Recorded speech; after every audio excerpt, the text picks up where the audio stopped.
what's going on, you guys? Nick here with Nick Strength and Power. So the prejudging for the 2024 Arnold Classic UK Men's Open Bodybuilding just wrapped up.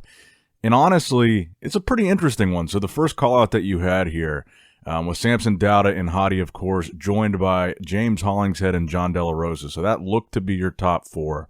John, I think, looked really impressive, very similar to the Arnold Classic Ohio. I think he was one of the most conditioned guys in this lineup. Very impressive conditioning. I mean, you look at him next to Hadi, and Hadi is known as the most conditioned guy. I think their conditioning was pretty comparable here. I think James looked pretty comparable to how he looked in Ohio. But they did end up doing a separate call-out with just Samson and Hadi, so that is, again, clearly your top two. I will say I wasn't crazy about the lighting for the UK show. Definitely a big difference between the UK lighting and the Ohio lighting. So again, kind of like I said in the classic Physique prejudging video, it's hard to make an apples-to-apples comparison as to whether or not these guys looked better here in the UK than they looked at Ohio, because the lighting is just totally different here. And I think that is throwing some people off a little bit. But it is going to come down to Samson and Hadi. They did a call-out of just the two of them, just like they did at the Arnold Ohio.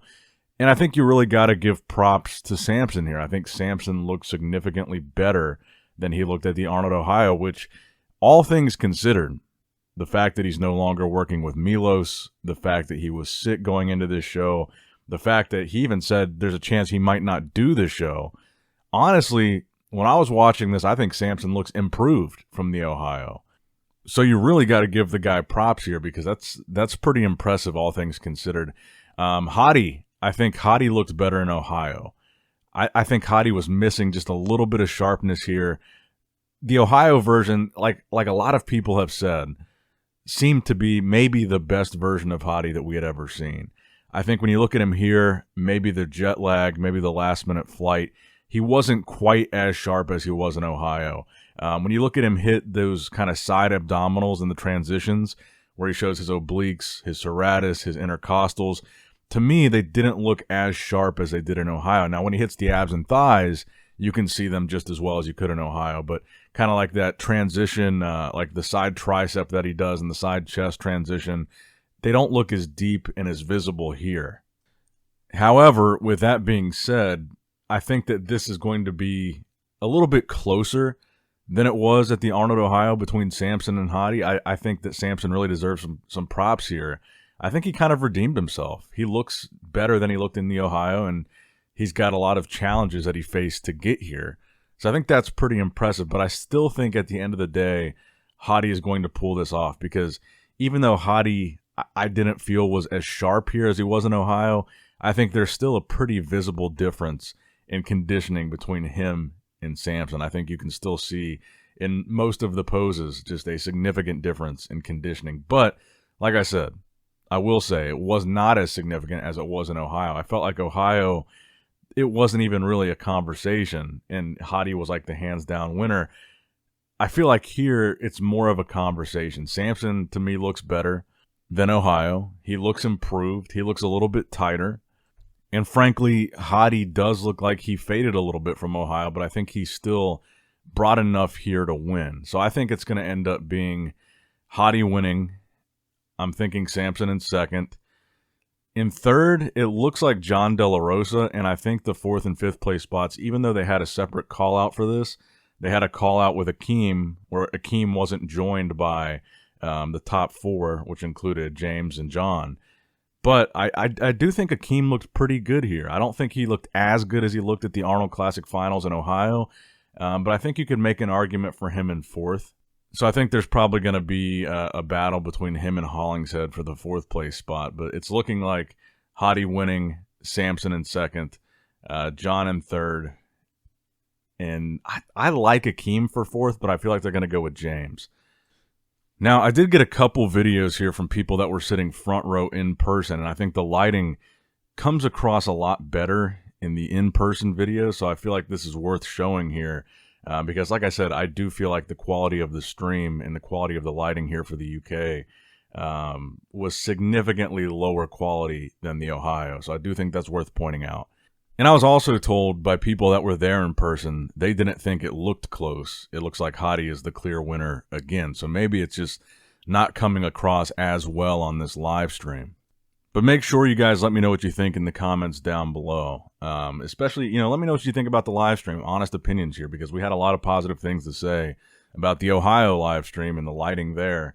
And I'm not going to sugarcoat this one because I think this one was a little bit harder to see. I think the lighting was darker in the quality of the stream for me.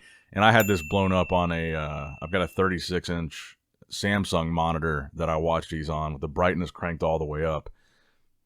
And to me, it seemed pretty dark and the quality seemed pretty choppy. And also make sure to let me know your top 3 predictions for men's open bodybuilding in the comments down below. Because I think, like I said, this does look to be a little bit of a closer competition here. And I think you've got a little bit more of a battle between Samson and Hadi than you had in Ohio. So this is actually exciting. And I don't think as many people really expected Samson to come back potentially better than the Ohio show. So let me know what you guys think in the comments below. Now, let's move on to the Classic Physique results. All right, so for the Classic Physique finals, in 6th place you had Denis Romanov, in 5th Emmanuel Rakoczy, in 4th Michael DeBoule, 3rd Urs Kalasinski, in 2nd Breon Ainsley, and your winner, again, Wesley Visser. So this is pretty much exactly what we predicted at prejudging. This is a well-deserved 2nd place, by the way, for Breon Ainsley. I thought Breon looked tremendous here, and I think he finally got a little bit more of the props that he deserved. At the Arnold Classic Ohio, he got 4th place, but he was able to move up here ahead of Urs, so he looked that much better here. Even though I also thought Urs looked improved from the Ohio show. But I thought Breon really did look phenomenal here. And during that majority of the prejudging, they just had Breon and Wesley next to each other, so I felt like he was a lock for 2nd. Wesley, like I said, I don't think he looked as tight as he did at the Ohio show, but I think he did enough to win. Obviously, with Ramon Dino being absent, and that was his main competition in Ohio, it was kind of a safe bet that he was going to win, but I think this was actually pretty close. I think Breon looked significantly better than the Ohio show, and if this version of Breon had showed up in Ohio, maybe we would have had a different runner-up in Ohio. This was a really, really good version of Breon Ainsley, and I think it was a well-deserved 2nd. Like I said, he moved up, and he was able to defeat Urs, which is something he hasn't done in a few years now. But I think this is important for Wesley because he's really cemented himself now as one of the top guys. It wasn't just a one-time thing. It wasn't just a fluke at the Arnold Classic Ohio. He was able to do it 2 times back-to-back. So he's really here. He's really at the top. He's beating the top guys in back-to-back shows. So I think he's really cemented himself in that conversation as really the front runner going into the Olympia to challenge Chris Bumstead. I mean, obviously Ramon Dino was the biggest threat at the Ohio show because he was the Olympia runner-up. But here, again, he beat the top guys to win the UK show. So he's really proving that it's not just a one-time thing. He can do it more than once. Even though I do feel like he looked better in Ohio, this was a really good package for Wesley. But you definitely got to take your hat off to both Breon and Urs, because I think Urs improved, but Breon looked really, really good here. This was one of my, honestly, I think this was one of my favorite versions of Breon's physique, to be completely honest. He looked really impressive here. So shout out to Breon, shout out to Wesley. I think it was a well-deserved victory, but let me know what you guys think in the comments down below about Wesley winning this lineup, and what do you think this means going into the Olympia? Do you think that Wesley will be a legitimate contender, a legitimate threat to Chris Bumstead? And now you got to consider, with Chris having a baby on the way, if Chris does choose to retire at this year's Olympia, or maybe not even do this year's Olympia, which I think both of those are on the table as possibilities, that could put Wesley as the front runner to be the next Classic Physique Mr. Olympia. That's a totally realistic possibility to consider here. So let me know what you guys think in the comments below. Make sure you like the video, subscribe to the channel, because we're going to have 2 more videos tomorrow, because there's a lot going on with the finals tomorrow. And as always, I love you guys. Appreciate you guys. Nick Strength and Power, signing out.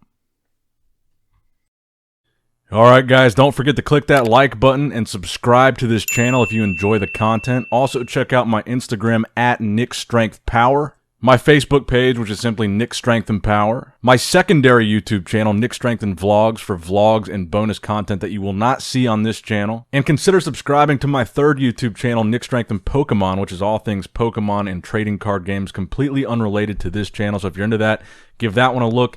And all links to merchandise and social media will be in the description box below. If you guys want a Nick Strength and Power t-shirt, that will be in the Shopify link below. Have a great day.